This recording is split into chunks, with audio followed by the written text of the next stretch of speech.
Hi guys, welcome back to Planet Mithril. My name is Mithril and I'm here today with my take on the brand new, awesomely sculpted, beautiful model of Prince Imrahil of Dol Amroth.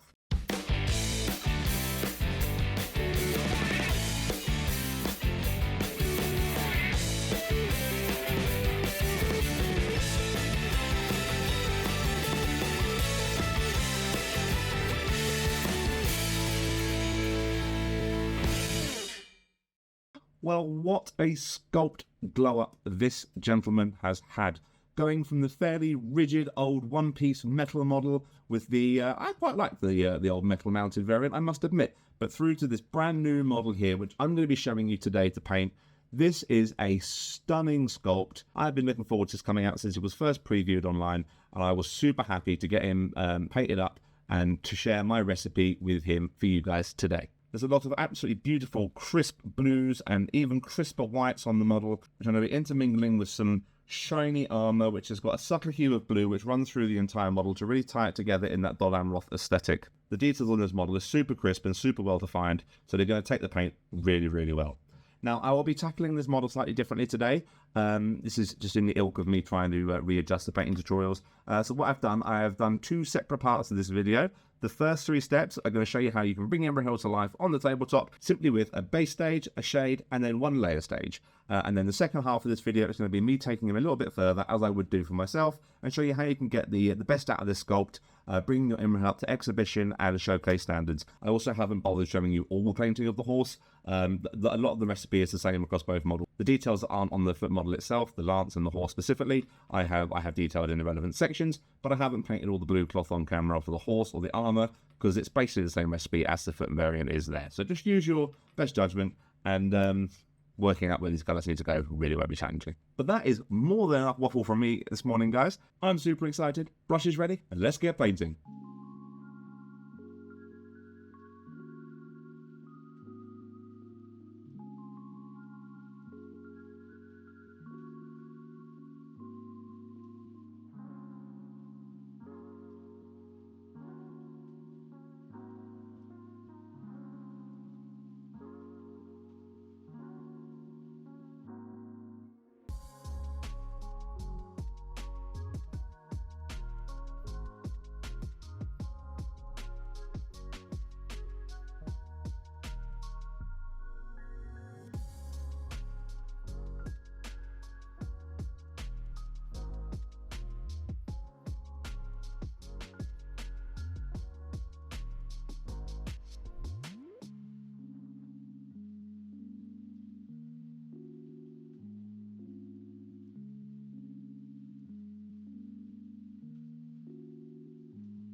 The first stage is to pick out Imrahil's exposed face within his helm using Bugman's Glow.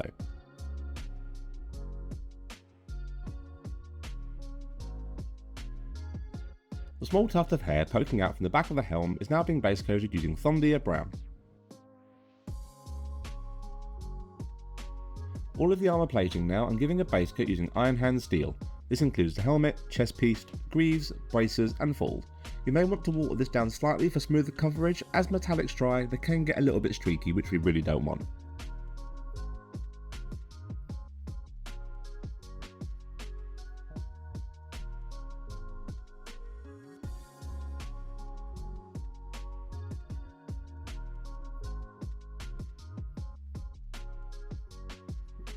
Any remaining metals now, namely the sword blade, chainmail and the metallic framing around the shield, and base coating using lead belcher, a slightly duller metal to that of the Iron Hand Steel.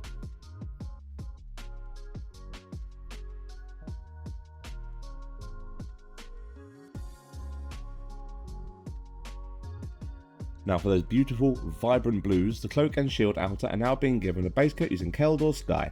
Again, you'll probably want to thin this down slightly just to help coverage. If you can, try and avoid the Dol Amroth iconography on the shield here, but it's not the end of the world if you do happen to go over it.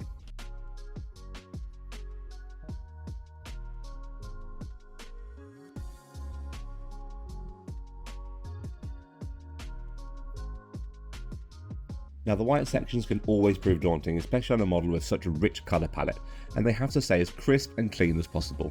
I'm beginning by base coating the lower cloth, the plumage on the back of the helmet, and the shoulder pad, yes, the bit I accidentally painted silver earlier, don't judge me, and the patterning over the shield outer with a few thin down coats of Celestra Grey, making sure I've waited for the previous coat to dry thoroughly before applying another.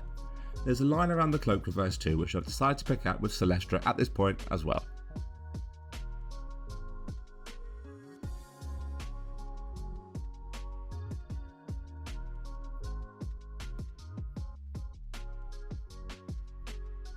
His boots, gloves and any extra exposed cloth, namely around the forearms or thighs, I'm now picking up using Skaven Black Dinge.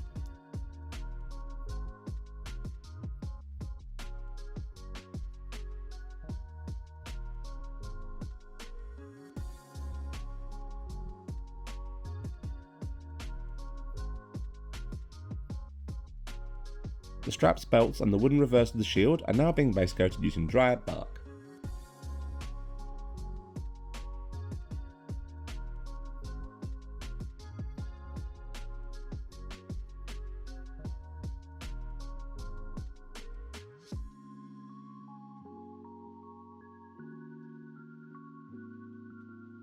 I'm carefully picking up the sword hilt now using Gehenna's Gold.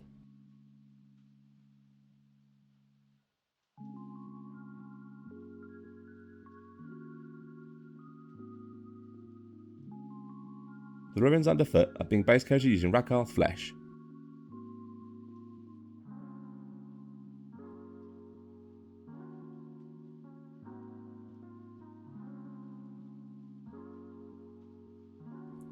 The horse variant has been painted with the majority of the same colours, however there are some extra areas which are obviously not present on that model, namely, well, the horse. So here are the extra base coat stages I took for that, starting with the length of the lance shaft, which I'm base coating using Zandri Dust.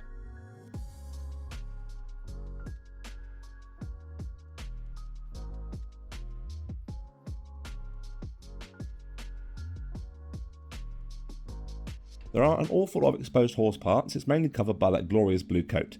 However, the legs and parts of the face which are visible, I'm painting in using Mechanica Standard Grey.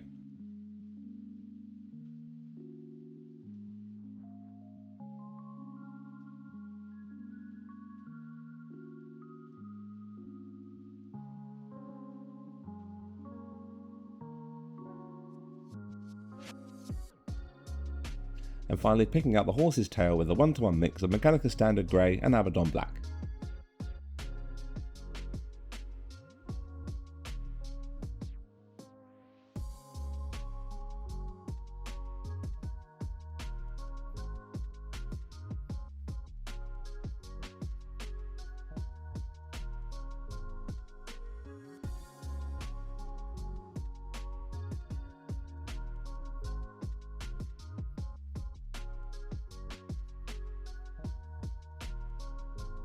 The face first off is getting a targeted shade using Reichland Flesh Shade.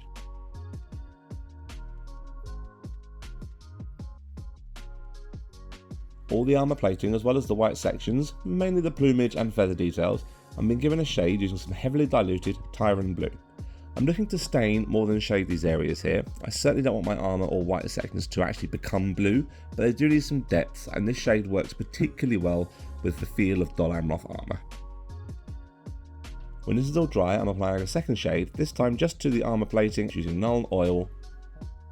This time I'm looking to tone and deepen the shadows of the metals before building back up later on.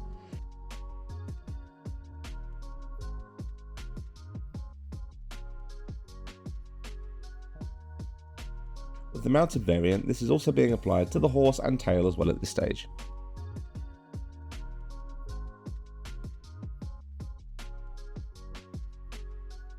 All the blues now are being shaded using Drakenhof Nightshade, working this into the recesses over the cloak and the horse cloth and breaking up any pooling over the smoother front of the shield.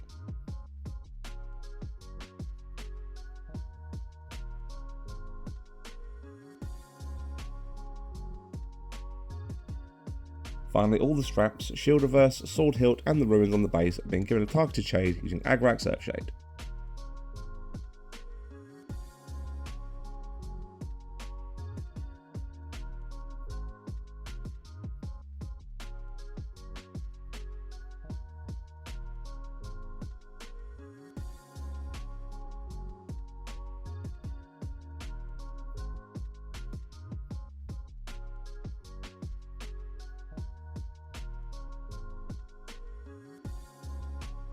The face is getting layered using Cadian flesh tone. As there's not a lot of exposed skin, I'm focusing this over the nose, chiseled chin and the brow where I can around the eye holes.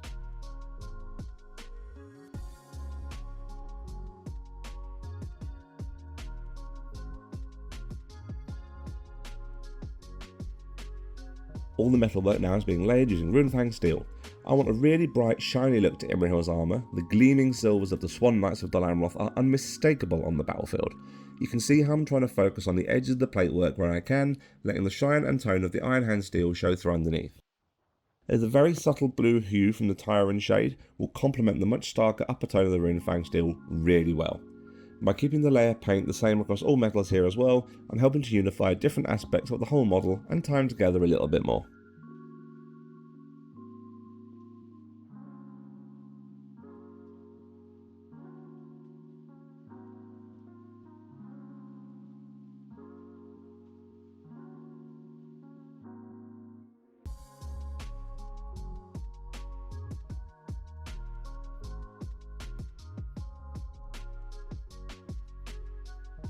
The cloth and front of the shield now are getting layered up using Techless blue. You will again need a few thinner coats of this as the pigmentation of Techless is a little less intense to apply in one smooth coat. This being concentrated along the fine ridges of the cloak, leaving Drakenhof showing in the recesses and framing the shield in the immediate grooved area between the blue and the soon to be white shield decal.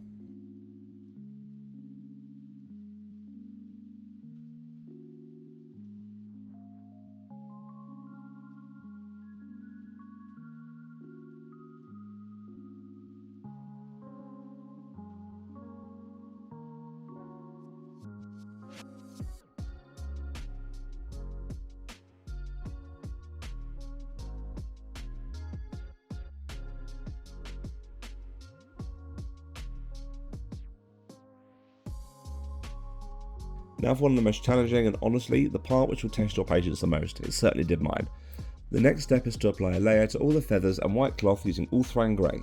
This is being done after the blue stage, well, for obvious reasons, right? I've had to apply 2 to 3 very thin coats to each of these areas in order to get that crisp white look I want for my Imrahil. Be careful though, the looser you make your paint the harder it is to control, which could prove challenging, particularly across all the feather features given their close texture.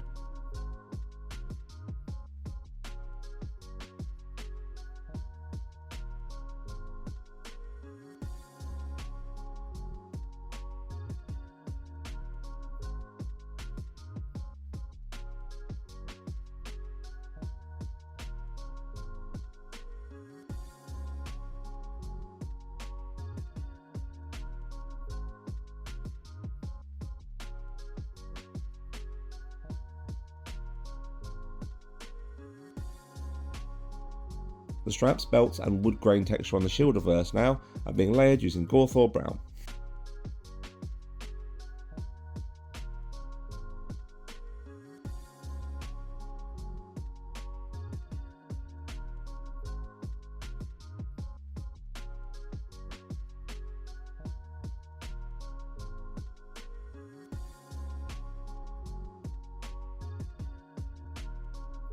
I'm creating some movement and texture over the boots and gloves now by applying Dawnstone, focusing on the creases and stress points over the tops of the boots and around the knuckles in particular.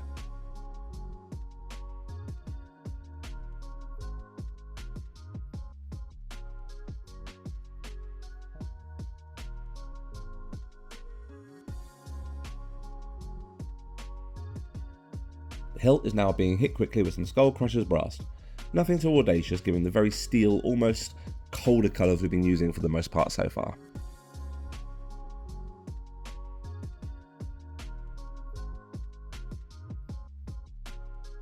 The ruins are now being given a quick targeted light dry brush using Karak stone, leaving Agrak showing in the recesses and grooves.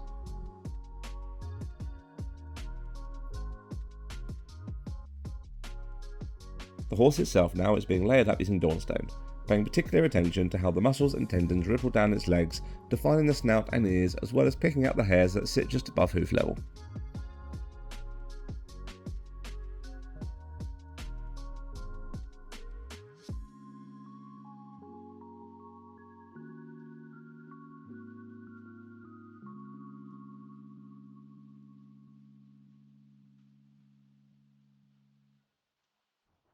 The tail now has been given a dry brush using Eshin Grey, going up and down against the grain of the hair to get the most even coverage possible.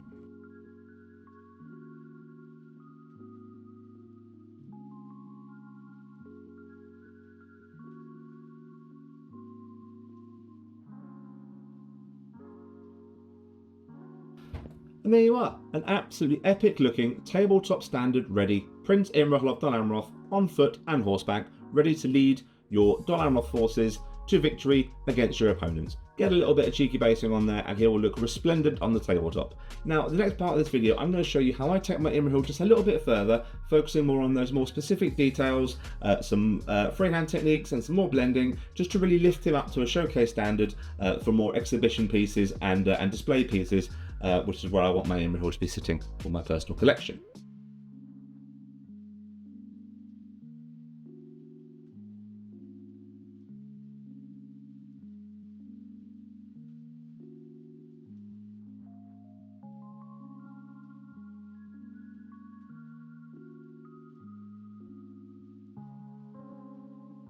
I'm applying my first highlight to the face now with a 1-to-1 mix of Cadian flesh tone and Kislev flesh, focusing where I can on further defining his sharper features.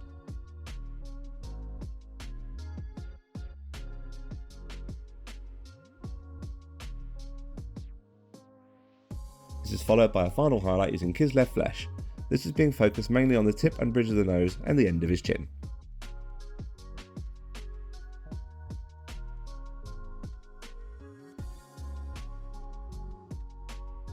I'm very carefully picking out the eye recesses using Abaddon Black.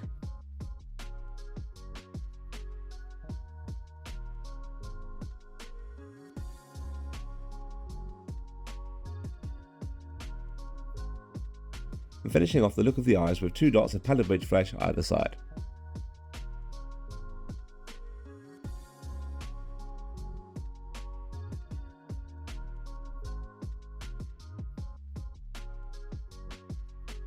A final thin line of Bugman's glow is now being drawn back across Imrahil's mouth just to bring some colour back to his lips.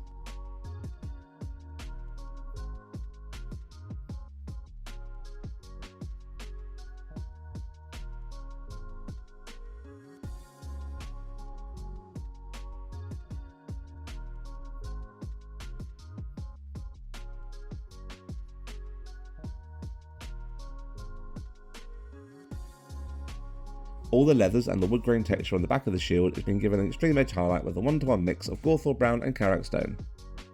Framing the sides of the belt and straps and just catching the upper levels of the sculpted wood grain. At least this isn't freehand, eh? I'm also applying an extra highlight to the curls of his hair at this point as well.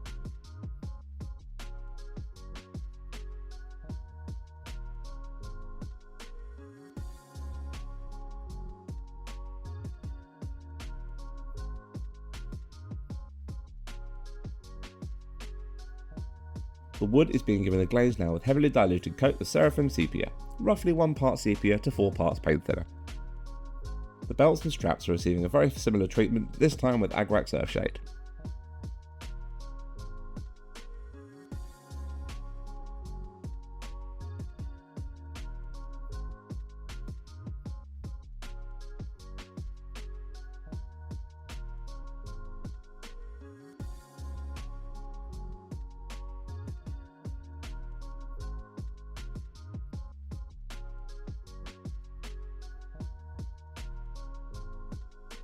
I'm giving all the metals now just a little extra touch using Stormhost Silver and simply applying this on the corners, points and sharpest parts of the metals, working away over the whole model. The theory being this just helps give a little extra glint to that fabulously shiny and well polished Swan Knight armour.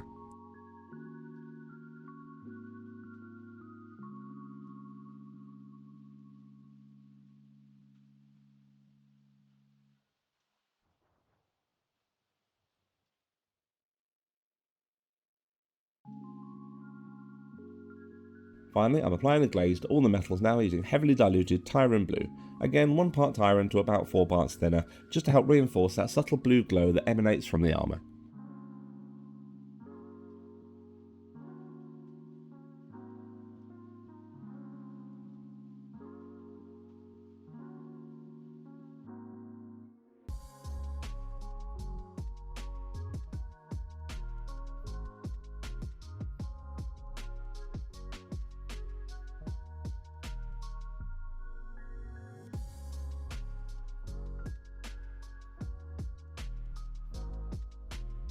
I'm pushing the folds and flow of the cloak further and framing the shield a bit more now by applying a further layer, but this time with a 3-to-1 mix of Teclis blue and Lothian blue.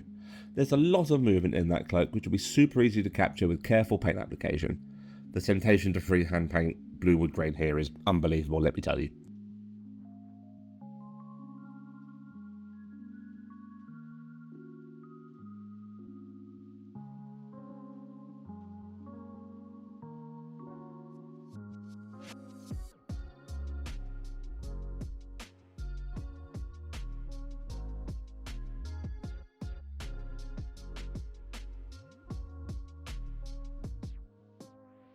I'm increasing the amount of Lothian blue in the mix now to a rough 1-to-1 or 50-50 split with Teclis blue and continuing to build up the upper tones of the cloak and shield.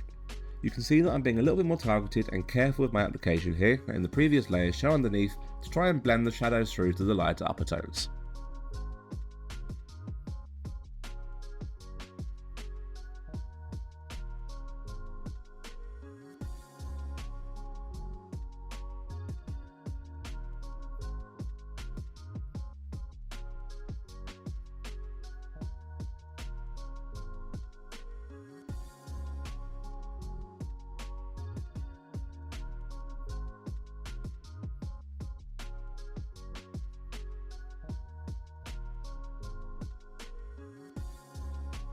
Now for the highlights. I'm going to begin by adding in a small amount of Armoth blue to the previous mix.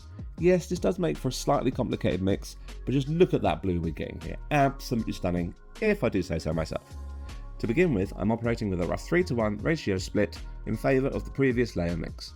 Armoth is very bright, so it can very easily oversaturate the richness of the blues if added too quickly.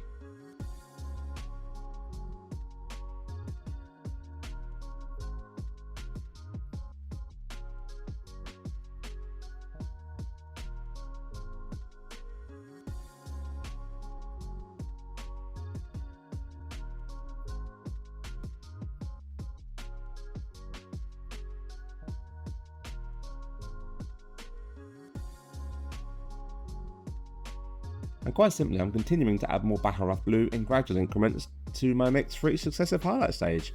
You can take these upper level highlights as light as you want depending on the overall look you want from your blues when they're done. Personally, I just went for one more highlight and just framing the hem of the cloak and picking out the most prominent lines down the folds, as well as catching the very edge of the shield rim.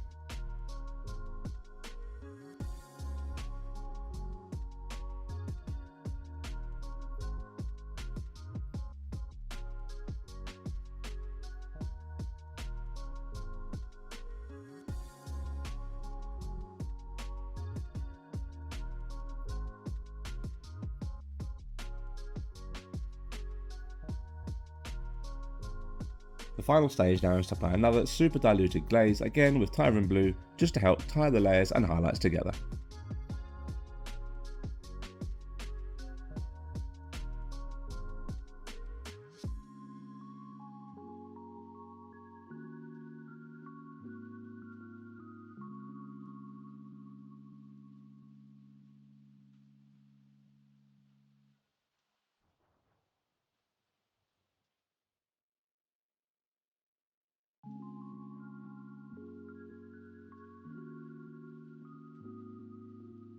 All the white sections now are being hit with a 1-to-1 mix of Ulthuan Grey and White Scar. Creating flow and movement over white cloth with such light colours can be very challenging, so to combat this I'm not being as blended as I could otherwise be. Multiple interim layers won't super help the overall look any more than tackling it in this way, which I might add is a lot less stress, which is always good. The feather plumes and shield are a lot easier to tackle provided you can keep good control of your paint.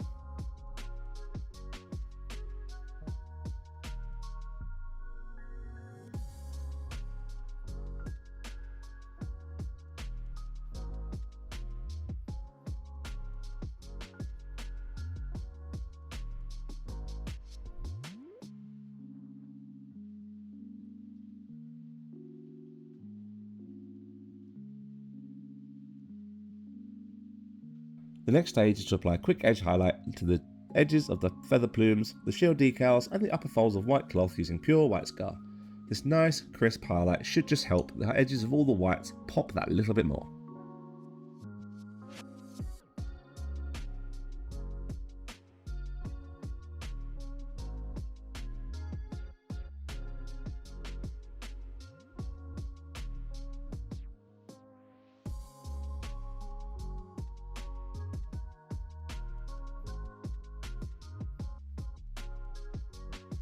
Finally, again, the white areas are getting a glaze using heavily diluted soul black grey just to tie them together and soften the transition between the layers.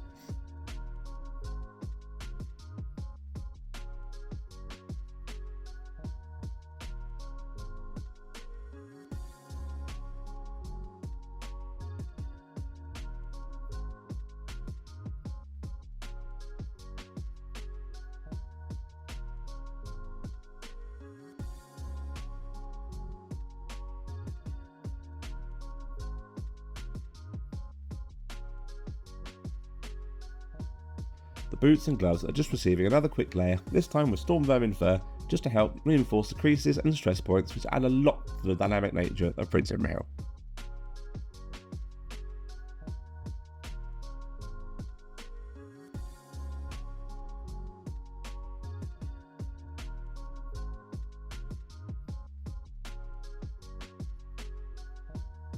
The details over the sword hilt are getting a quick dot highlight using Canoptech alloy.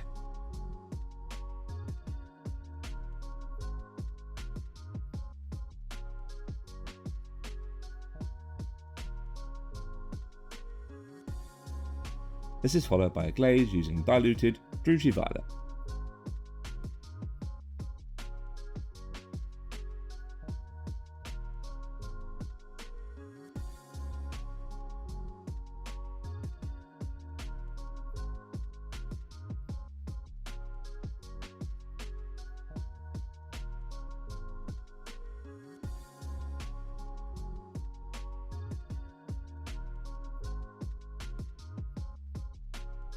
Now I'm just going to tackle those extra details from Imrahil's mounted variant. I'm freehanding some wood grain effect, yes I couldn't stay away from it apparently, down the length of the lance shaft now, with a 1-to-1 mix of Sandry Dust and Screaming Skull. You want long unbroken lines here as much as you can, which don't need to be terribly straight. Good control will help a lot. I'm further reinforcing the wood grain on the lance now by repeating this process, this time using pure Screaming Skull.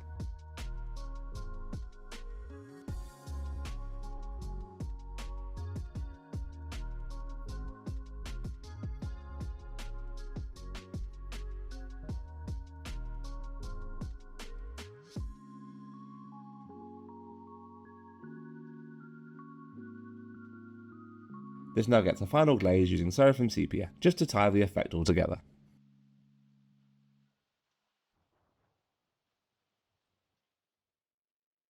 The horse's legs and features now I'm layering in with a 2-to-1 mix of Dawnstone and Ulthuan Grey, just focusing on further defining the muscle detail and hair, mainly over the legs.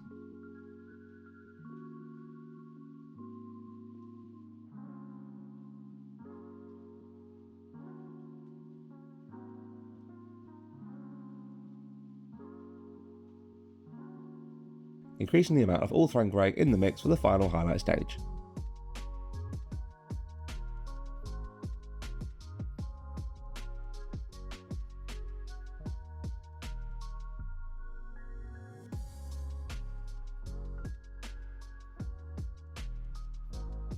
As with the white areas, the horse is getting glazed with Soul Blight Grey once he's all finished.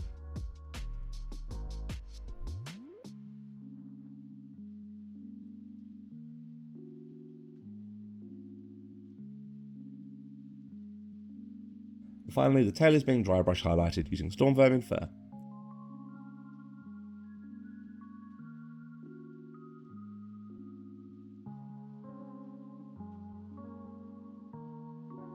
There you are, Prince Imrahil of Dol Amroth, an absolutely stunning model now brought to life for the tabletop, and you can tackle him two ways to get yours battle ready for the tabletop or spend that little bit of extra time to really capture all the details that this sculpt has to offer. For basing ideas, please head on over and check out my 5-minute bases playlist. Thank you guys so much for watching. I really hope you enjoyed today's tutorial. Let me know what you think of the structure of the video going forward and how you'd like tutorials to possibly be structured in the future. I'll be playing around with it a little bit going forward until we settle on something that's really suitable for the channel. I really hope you guys enjoyed today's video. Please remember to like, comment and subscribe and hit that bell to make sure you never miss out on a Mithril video upload. Massive thanks to all our Patreons who continue to support the channel over there. Don't forget you can support the channel for as little as £1 a month over on Patreon, or for the slightly higher price in the Treasure Trove tier you get access to a load of amazing digital rewards and early access to painting tutorials going forward from this one. So thank you guys for being here and supporting us in every way you do. And until next time, guys, take care. And as always, happy hobbying. Bye, guys.